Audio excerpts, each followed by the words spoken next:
دەلیالە لەوەی دەکەم من کوردستانیم دوو بە دوو عێشقە ئەمە سێ لە خوشک و برایەکان یەک گورتی لەمان هەیە دڵخۆشم بە قژی خۆم. خەرمان هیرانی ئێستا لە سلێمانیت لە ئەڵمانیا ژیت ماوە لە هەولێرە خەڵکی ڕانەی ئەمە چییە؟ ئەوە دەلیالە لەوەی دەکەم من کوردستانیم یعنی هەر شوێنێک بۆی دەڕۆم ماڵی خۆمە ئیتر فەرق ناکە سلێمانی بێ ڕانیە بێ هەولێر بێ لە ئەڵمانیاش هەر کوردم کەواتە هەموو پارچەیەکی کوردستان بۆ من ماڵی خۆمە. باش ئەو هەموو شوێنە چزانم ئەتوانێت شتێکیان هەڵبژێری؟ آخر فەرق دەکەم من لە ڕانیە لەدایک بووم باوکم خۆشناوە هیرانیە لە سلێمانی خوێنم تەواو کرد زۆر جار کاری هونەریم لێرەیە ماوەیەک لە هەولێر کارم دەکرد و لە ئەڵمانیاش دەژیم کچەکەم لەوەیە ئێتر بۆیە هەتا ئێستا بە هەموو شوێنەکان ڕاگەیشتم بەس وازام وردەوردەی تر لەوانەیە نەتوانم ئەو تااقەتەم نامێنێ. باشە خات و خەرمان کەواتە و هیرانیە لە باوکتانەوەیە؟ بەڵێ من باوکو و باپیریشم هەر خەڵکی هیرانن یعنی لەوێ لەدایک بوون بەڵام باوکم کە زەواجی کردو لەگەڵ دایکم هاتووینەتەوە ڕانیە و هەموو خوشک و براکانم لە ڕانیە لەدایک بووین. ئێستا چۆنە لە سلێمانیت؟ ئێستا خەریکی کارێکی هونەریم ئەمڕۆ ئاخر ڕۆژی کارەکەم بوو کە تەواو بوو جەنابیشتم لێوێ بینی و ناتوانێت هیچ باسی و کارە هونەری بکەی؟ کارەکە کارێکی سینەماییە زیاتر مناڵی تایە هی مناڵە و یعنی دوو جیلی تێدایە بۆیە حەز ناکەم باسی کەم چکی لە ماوەکی زۆر نزیکدا لە سینەماکان پیشان دەدرێ و خۆشحاڵ دەبم کە خەڵک لە سینەماوە ببینێ بۆی نامەوێ باسی بە هیوام. خات و خەرمان تەنها بۆ کاری هونەریتەوە بۆ کوردستانیان زۆر سەردانەکەی؟ وەڵڵا ئێستا تەنها بۆ کاری هونەری دێمەوە. ئەی لەوێ خەریکی چیت؟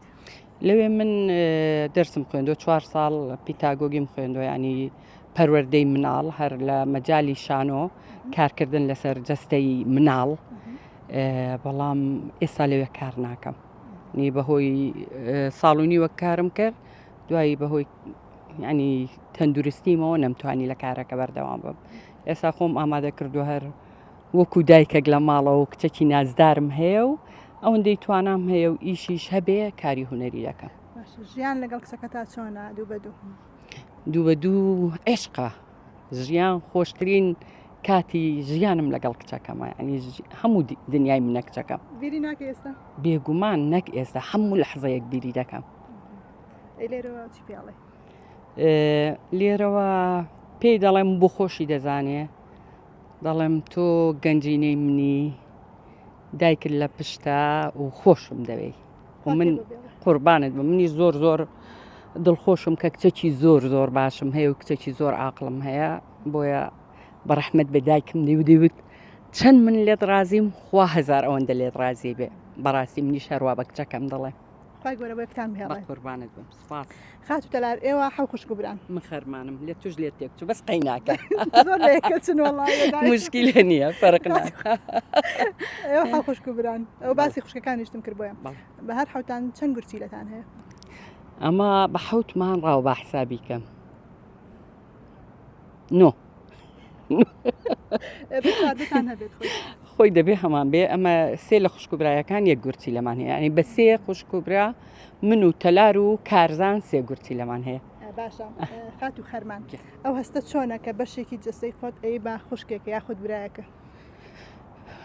هەستەکە ینی تعبیر ناکرێ و بەڕێ ئێمنی زۆر زۆر گرنگ نییە ئینسانی تر ئەو خوشک و برایش بەشەکەن لە جەستەت کاتی ئەوان پێویستیان بەشێکی تو هەبێ بۆ من کە زۆر ئاساییە چکە یەکەم کەسەکان کە لە تۆ نزیکن کە بە یەکەوە دەتبەستنەوە خۆشەویستن خوشک و براکانتە بۆ منیش خێزانەکەم پێش هەموو شتەکە بۆیە یعنی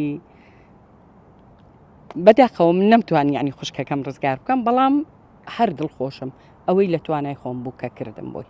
تەمەنی تۆ درێژ بە قوربان. ئەی خات و خەرمان ئەم پرچە سپیە و کەوەکو زێڕێکی سپی وایە لەسەرتا ئەمە چۆنە ئەم ئیرادەیە کە بۆ یاخی ناکەیت و ئا بە سپی هێشتۆتەوە؟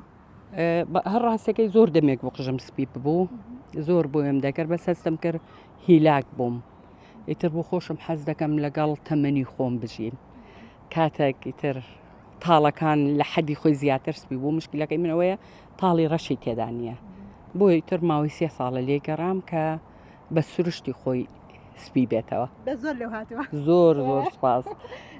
چیت هەیە بۆ کەسانی بۆ نمونە ئێستا من خۆم تاڵی سپی دەکەوتوە سەرم هەر یەکسەر ئەبێ بۆی بکەمەوانێ کەس بە توی وی تۆ بۆچی بۆی ناکەی بۆچی ئاواز پێ بێگومان نەزانم پێیان و توی وەڵامی تۆ چیە بۆیان من یەکەم جار ئەو شتە زۆر هی خۆمە و لای خۆم گرنگە زۆر کەس هەیە دەڵێ قژت زۆر ناشێرنەبەوەی کە هەندێکیانە هەوادارەکان تخوادادە خەرمان بە قژی قاوەی جوانتری طبعا من احترامێکی زۆرم هەیە بۆ ڕێی هەر کەسیان لە خۆشەویستی خۆیانەوە قسە دەکەن بەڵام من پێش هەموو شتێک خۆمم خۆش دەوێ ئەوەی بۆ خۆم بەدڵما ئەوە دەکەم لەگەڵ احترام بۆ ئەوان چکەی قژ بۆ یەکردنیشی تر هەر مدەتەکە و من هەستم کرد هیلاک دەبم بۆیە بیستم تۆزێک پێستی سرم بۆ خۆم ئەها لە پشوودا بین و ئێستا زۆر مرتاحم و زۆر یعنی دڵخۆشم بە قژی خۆم یعنی قبوڵمە زۆر گرنگ ئەوەیە کە خۆم مرتاح بی